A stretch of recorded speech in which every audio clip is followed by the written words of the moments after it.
नमस्कार, मैं राज और आप देख रहे हैं आपकी सभा। हम सभी को पता है चुनाव का जो तारीख है वो घोषित हो गया। आम चुनाव, लोकसभा का चुनाव, जितने भी प्रत्याशी है लगभग सभी पार्टियों ने घोषित कर दिए हैं। सभी प्रत्याशी अपने जो चुनाव की तैयारी में लग गए हैं और इसी क्रम में आज हम आपको मिलवाने वाले हैं। आज हम खड़े हैं गिरिडीह लोकसभा में। इस वीडियो में, इस सेशन में हम आपको मिलवाने वाले हैं आजसू के प्रवक्ता से। आजसू के प्रवक्ता से मिलवाना इसलिए जरूरी है क्योंकि यहाँ 2019 से 2024 का जो टेन्योर रहा है वो आजसू से ही सांसद चंद्रप्रकाश चौधरी जी का रहा है। जनता में कई तरह की बात चल रही है, कई सवाल है, उन सारे सवालों का जवाब आज हम मांगेंगे आजसू के प्रवक्ता श्री अमित यादव जी से। तो स्वागत कीजिए हमारे चैनल में श्री अमित यादव जी का। जी बहुत बहुत धन्यवाद, आपका भी स्वागत है जी, और आपका पूरे टीम को बहुत बहुत धन्यवाद। आप लोग बहुत अच्छा काम कर रहे हैं और हमारी शुभकामनाएं आप लोग के साथ है। आप लोग का चैनल बहुत ही ज्यादा ग्रो करे, यही शुभकामनाएं के साथ आप लोग को बहुत बहुत धन्यवाद। जी अमित जी, आपका बहुत धन्यवाद। शुरुआत करते हैं हमारे आज का सेशन का। तो अमित जी, सबसे पहला क्वेश्चन हम आपसे पूछना चाहेंगे, वर्तमान में आप क्या स्थिति देखते हैं आजसू की गिरिडीह में? क्योंकि कहीं ना कहीं एंटी इनकम्बेंसी की बात जो है कि लोगों में थोड़ा रोष है सांसद जी को लेकर। क्या बताना चाहते हैं इसके बारे में? नहीं, देखिए, जो भी सांसद या विधायक या जो भी पिछले 5 साल में जो सत्ता में रहते हैं तो स्वाभाविक सा बात है कि जो जनता है वो सवाल तो उसी से करेगी, क्योंकि बिल्कुल कहीं ना कहीं वो सत्ता में रहा, उसके 5 साल का हिसाब किताब जनता का मांगना तो उसका हक बनता है। जी, तो सही बात है और बहुत अच्छी बात है कि आपने ये सवाल किया। एंटी इनकम्बेंसी का कोई बात नहीं है, लेकिन हाँ इतना बात जरूर है कि सवाल जनता पूछ रही। तो लोगों के पास देखिए, पहले क्या है कि हम लोग एनडीए के साथ मिलके 2019 में चुनाव लड़े।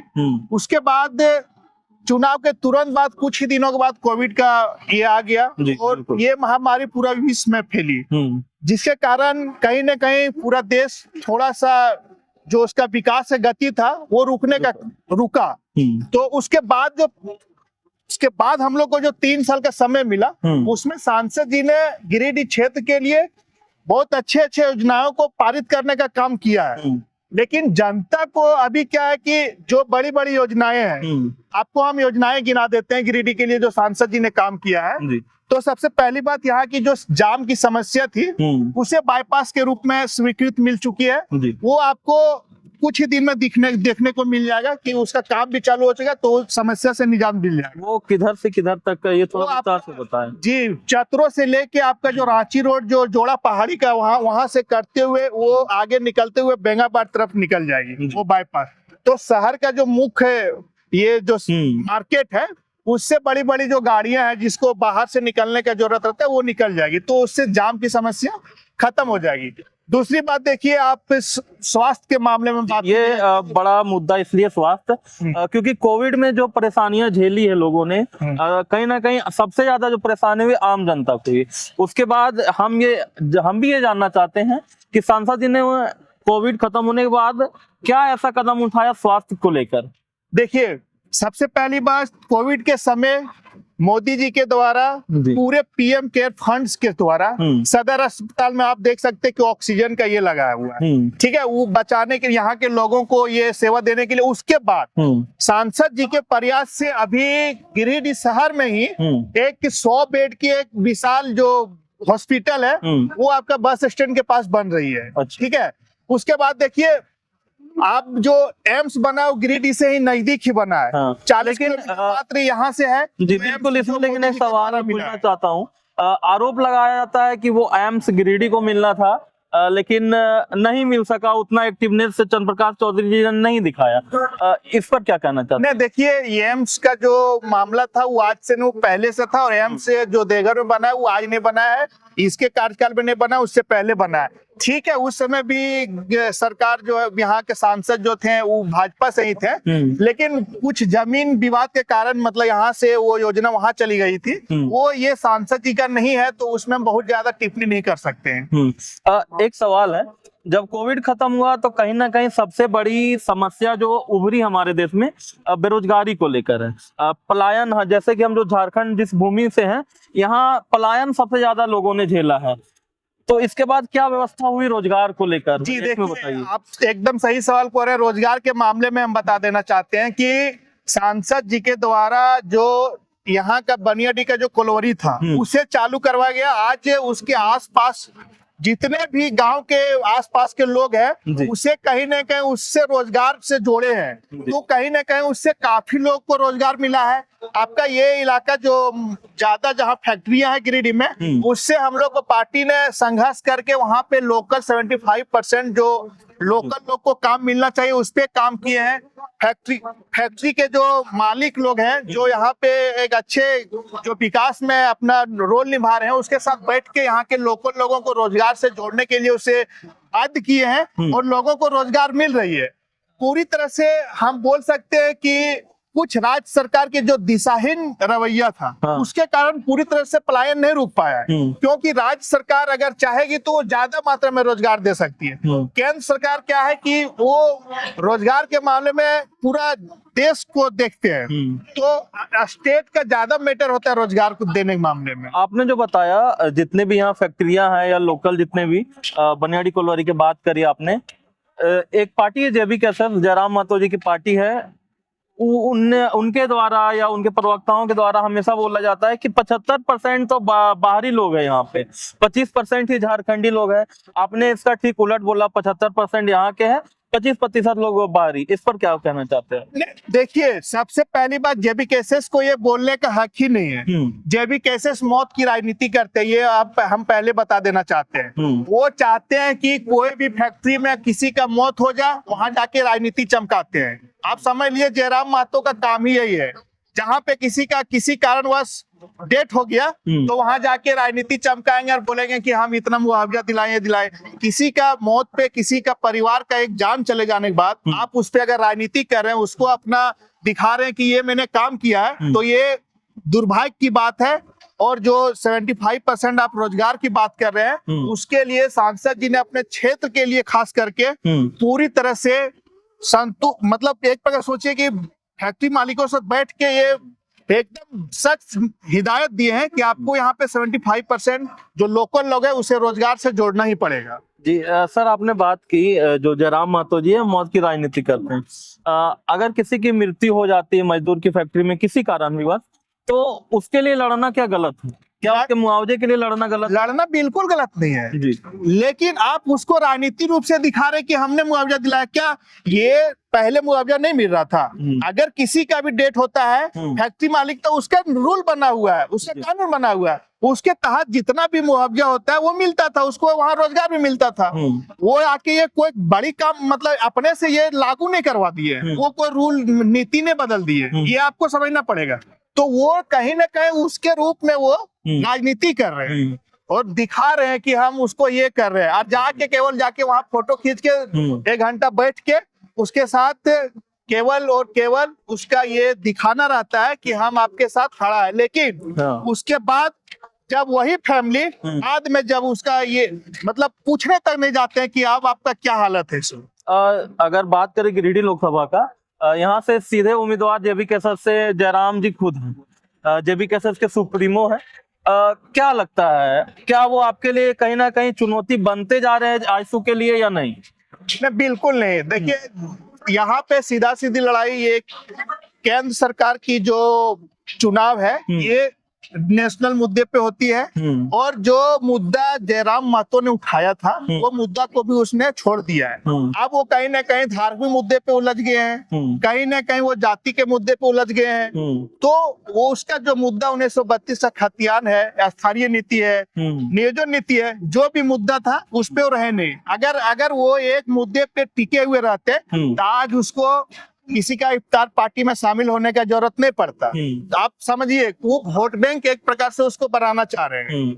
तो ये सब चीजें को देखते हुए लोग समझ चुके हैं और अब उससे लोग दूर भी हो रहे हैं, और वो कोई बड़ा फैक्टर नहीं है। यहाँ पे सीधा सीधी लड़ाई इंडिया गठबंधन और एनडीए गठबंधन के साथ है। एक तरफ मोदी जी का 10 साल का कार्यकाल है, दूसरी तरफ राहुल गांधी जो पिछले उसके कांग्रेस के सरकार ने 70 साल राज किया है, उसके जो काम है वो उसके साथ वो आ रहे हैं। अब जनता को चूज करना है कि जनता किसके साथ जाएगी।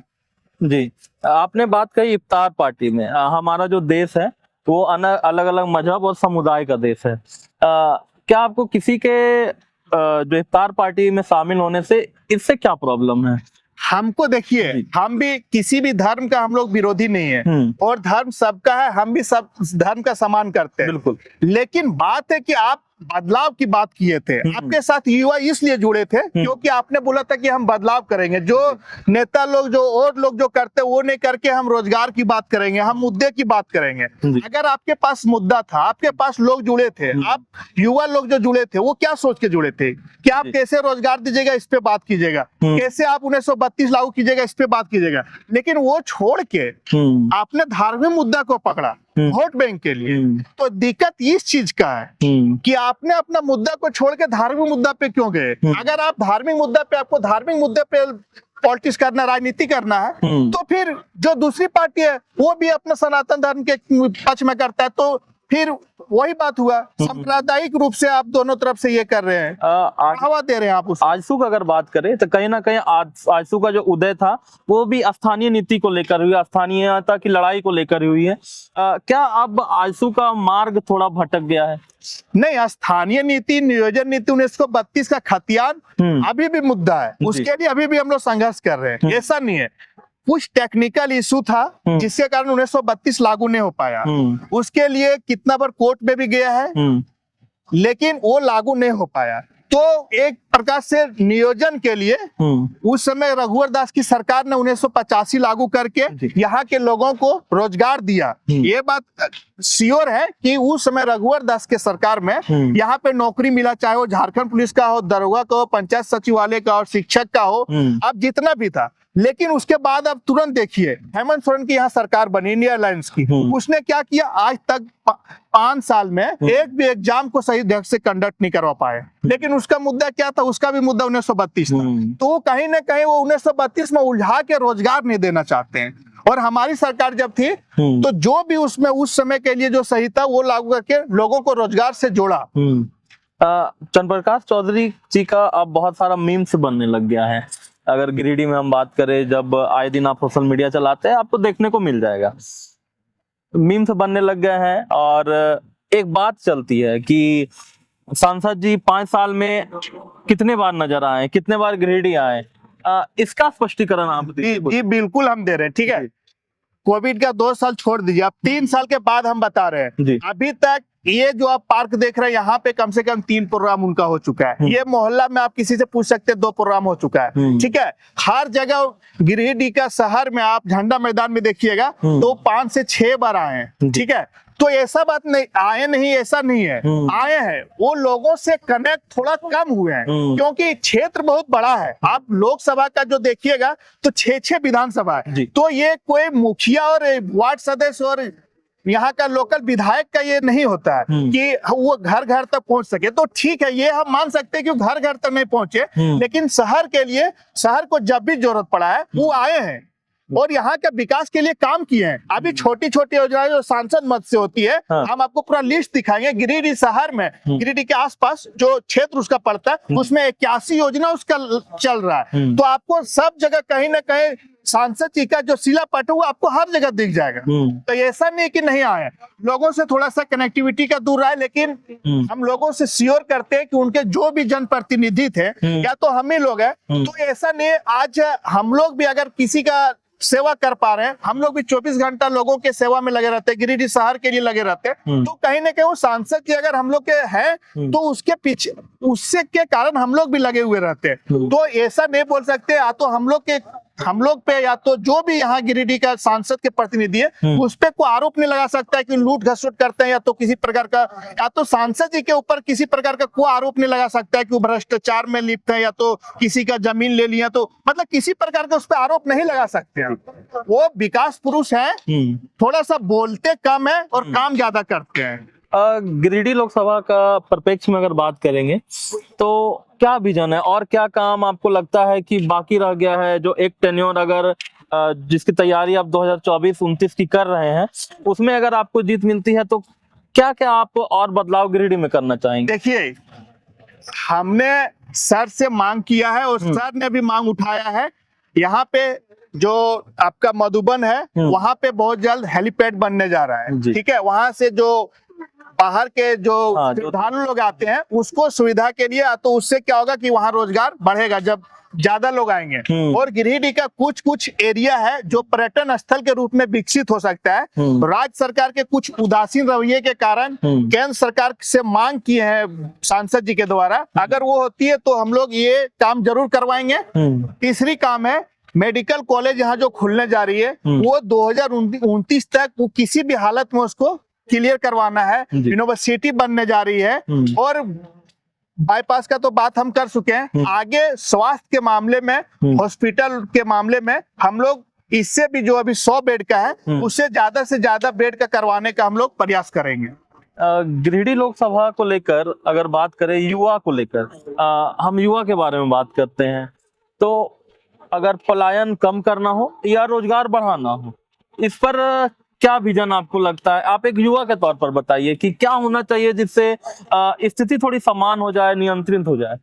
देखिए, सबसे पहली बात है पलायन का जो मुद्दा है वो आपको स्वरोजगार से लोगों को जोड़ना पड़ेगा। स्वरोजगार जो मोदी जी का योजना है तो वो कहीं ना कहीं स्किल डेवलपमेंट जो है योजना है, अगर आप स्किल दीजिएगा लोगों को तो कहीं ना कहीं उसको यहाँ पे रोजगार मिलेगा। तो वो सारी योजनाएं जो है उसे धरातल पर उतारने का प्रयास किया जाएगा अगले 5 साल में। और जो यहाँ पे लोकल जो हम पहले भी फैक्ट्री या तो जो भी यहाँ पे कल कारखाने हैं उस पे लोकल लोगों को ज्यादा से ज्यादा रोजगार से जोड़ने का प्रयास किया जाएगा। और जो कोलवरी का भी जो बात किए थे उसको, जो वहाँ 2 कोलवरी है तो उसे भी अगर बढ़ा के दोनों चालू करा दिया जाएगा तो लोगों को और ज्यादा रोजगार मिलेगा। बाकी आप गिरिडीह के जो बाहर जाइएगा तो उधर खनिज संपदा भी काफी मात्रा में है, उससे लोगों को आप जोड़ सकते हैं, उससे पलायन कहीं ना कहीं कम जरूर होगी। जी, तो आज हमारे साथ जुड़े थे श्री अमित यादव जी, आजसू से प्रवक्ता के तौर पर। इनका बहुत बहुत धन्यवाद हमारे चैनल से जुड़ने के लिए। बहुत ही सपोर्टिव नेचर के हैं। जब भी हम इनको याद करते हैं डिबेट के लिए या किसी तरह का अगर बात करना हो तो हमेशा हमारे चैनल से जुड़ते हैं। सर, आपका बहुत बहुत धन्यवाद।